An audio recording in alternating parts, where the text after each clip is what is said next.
What's up, guys? Smash Bros 2149 here, and what do I have for you guys? Not just a countdown, but a rant as well.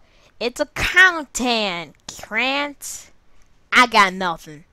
But that's beside the point. We are going to show you, or should I say I'm going to show you, the 7 problems with the 8th generation of consoles. Now, I got one thing to say. To fanboys of any company, Nintendo, Sony, Microsoft, Activision, Ubisoft, whoever. If you can't contain yourself, if you can't see your beautiful god get criticized, get off the video. Turn off the video and go watch the next Nintendo Direct and praise it like a god. Say, "Oh, Nintendo, I love you so much. You've done nothing wrong in your lifetime." And Sony fans, go watch the next Ratchet and Clank movie and just see how amazing that CGI is gonna be. And Microsoft fanboys can go and watch the E3 2014 at Microsoft conference over and over and over and over and over. But one more thing I want to mention. This is in no particular order. With that out of the way, let's move on to the first problem. The first problem is one thing that I'm sure a lot of you will agree with me, and that's DLC. Remember back in the 90s where you got a completed game with everything was in there, and if you wanted to unlock something, it was actually in the game? And remember back when DLC was actually an addition to the game and not a plan for companies to become greedy and just suck out your wallets? Apparently those days are over. What do we have with DLC is companies using it as a way to not put everything in the game and force you to pay for it. Now, not every company does. Nintendo, Rockstar, they make good DLC. Most of the time, companies just don't do it. What do? Well, I'll give you some examples. First up, they charge way too much for DLC. Activision, I'm not paying $15 to buy 4 maps. 2 of them which are just previous maps I've played before. So, if I just don't want to pay that much money to only get 4 maps, and 2 of them are not even completely new, but are just reskins. And then you have companies releasing Day 1 DLC, which is DLC that is already, they've taken content out of the game, right? So they take that content they have, they strip it out of the game, release it as Day 1 DLC, so they charge you $20 for it. So think about this. You pay $60 for a game, and you haven't spent any time with it. You haven't done anything with it. And now a company's already bargaining you to pay for the rest of the game. So it's not a $60 game to finish your game. You now have to pay $80 to finish your game. And gamers have limited supply of money. Not all of us have to go spend $60 every day. We gotta earn money and then maybe pay $60. Plus, there's on disc DLC where it's locked in the game. But instead of, I don't know, unlocking it like in the old days, you have to pay for it. Capcom, looking at you, you have 24 fighters locked in the game, but instead of, I don't know, paying for allowing us to unlock the fighters in the traditional way, you force us to pay around $100 or more just to finish your game. Good job, Capcom. No wonder you're doing so bad. Next up, we have broken games. Again, before then, we had completed games that were fresh. Now, every game is going to have its glitches, but when I say broken games, I mean games with thousands of glitches or game-breaking bugs. Not games like that have, like, say, 1 or 2 glitches in here and there, and that's it. I'm talking about games that have glitches constantly. Assassin's Creed Unity, Sonic Boom are examples of games with thousands of glitches and bugs, and all you see is you falling through walls or doing some random crap. And I miss the days where developers actually cared about the consumer. And you know, it makes me feel like buying these next gen systems not worth it. Why should I go and buy a PS4 if all I'm gonna do is waste money on it? Because, big surprise, people, I don't buy a console just for one game. I've seen people say, I'm gonna buy a PS4 because of Kingdom Hearts 3. I'm just like, if that's it, then you just kind of blew off $400. I don't want to blow off $400 just for one game. That's kind of a waste of my time. And overall, I'm just sick of companies just money grabbing you and trying to do this. So, Ubisoft one day, they decided to tell the reviewers, they gave them review copies, but said, don't review the game until at 12 hours after the game's release. So let me get this straight. You know, they knew their game was bad. They knew their game was crap. So they try and trick the consumers so they can sell 1 million copies and then they have them realize that their game is crap. Wow, that's big bad Ubisoft. Rehashes, rehashes, rehashes. It's now I'm gonna bring my 2 cents in here. As long as the game is fun, I don't care.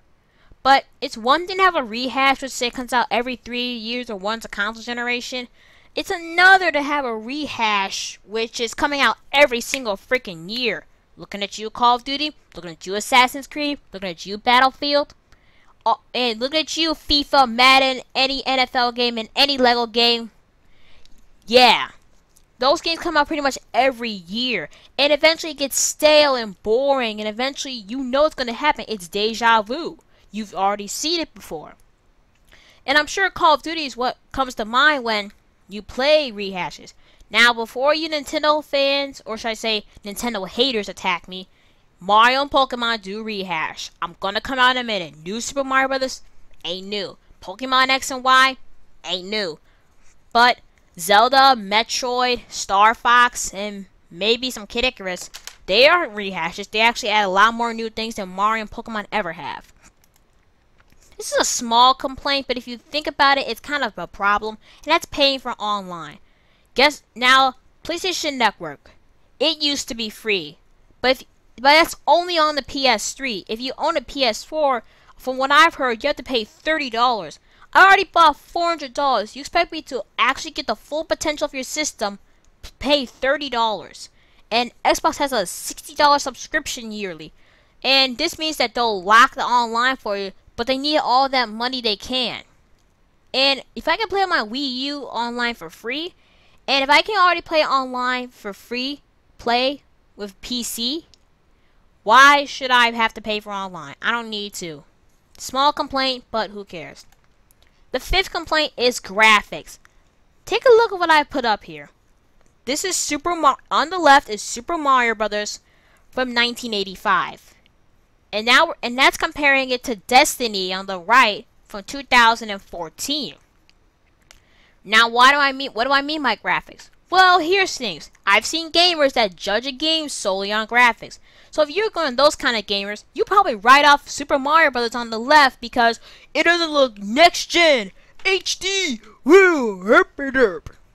But you sure buy Destiny because look at those graphics, 1080p, 60 frames per second, woo! It's funny how gamers would judge a game based solely on graphics. Look, guys, I don't want a game to look like crap, but I'm not going to solely base it off of that. There might be a game that looks like crap, but still is pretty fun, like Deadpool, the video game. Even though I feel like you should wait till a price drop, it's still pretty fun. But we're starting to trend away from people just judging a game off of graphics. I've seen people who don't longer do that, which is good, but it seems that we're still doing it today. Oh man, pre-order bonuses. Now, if you see here, let me say something now. I'm a big fan of Dragon Ball Z. However, when it comes to the games, it's a mixed bag. I think Xenoverse was okay. I did not like their pre-order bonus, however. With the pre-order bonus, simple. They strip content from the game again. You know, they strip it out. And in order for you to get the full game, the full experience, instead of I don't know, downloading it, you're kind of forced to pre-order the game. Now, unlike DLC, which is kind of optional, pre-order bonuses force you to pre-order the game if you actually want everything. And, you know, I'm not a big fan of that. I don't like it when a game has a pre-order bonus, unless they re-release it as DLC. But from what I've heard, Super Saiyan 4 Vegeta so far hasn't been announced to be coming back as DLC, which kind of sucks because I'm a big Dragon Ball Z fan. It's not my favorite anime, no. That would have to be Full Metal Alchemist Brotherhood / Full Metal Alchemist 2003. But still, I am a Dragon Ball Z fan, and I don't want to say, I just don't feel like they're rocking on the right path. But what's the worst, or probably one of my least favorite things about the gaming industry of 8th generation consoles? The console wars. Console wars. Oh, man. I see it everywhere. I see it on the internet. I see it at school. Everywhere. Even at my school, people today are acting like these two kids right there. And, you know, I'm just sitting here like the Kool-Aid guy, adding with more denial. Oh, yeah. Let me tell y'all a secret. Sony fans, Microsoft fans, even Nintendo fans are guilty. It's just as bad. I'm going to tell y'all 5 things. I'm going to give you 5 cents. Number 1. It's nobody wants to see you do this. Nobody wants to see you argue over what console is better than the other. No one does it. We want to just have a civilized gaming community. It's one thing to have a civilized debate. It's another when you scream out hate comments, death threats, or using a lack of punctuation and writing just swear words and vulgar language. It's pretty funny how fanboys think that defending their console to the death is gonna seriously get them something. What is it gonna get you? All it's gonna get you is making you look like an idiot. It really does. If you fight over what console's better, it makes you look like an idiot. I used to do that when I was a kid, like very, very little. When I was around like 5, I hated when my friends made fun of me because I was a Nintendo fan, and I would defend Nintendo, but I woke up and realized, hey, I'm always sound like an idiot. I should just let it go because it's not going to help me in the end. And the second thing, it's all an opinion. No matter how you slice it, no matter how you say it, everything you say is pretty much an opinion. Get over it. It's not everyone's going to agree with you. And you shouldn't go downgrading people because they like a certain system and they prefer one company over another. Here's an example of people not accepting opinion. Oh, I like the PS4 over the Xbox One. What? You don't like the Xbox One? Oh my gosh! Xbox One has big graphics. PS4 sucks. Gee. But it's just my opinion. I did say I hate the Xbox One. I think it's interesting. No, you have to like Xbox One. It has the best gen graphics, best gen systems. Ugh. What's the difference? There's the Sony fan who accepted their opinion, and the Microsoft fan which started screaming and crying and throwing hate comments because he liked PS4 over Xbox One.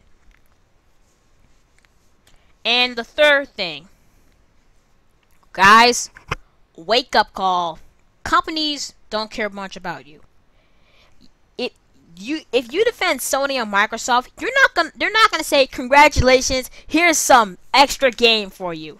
They're not gonna deliver that. They're not gonna put you in the next Smash. Nintendo's not gonna put you in the next Smash Brothers because you defended your system to death.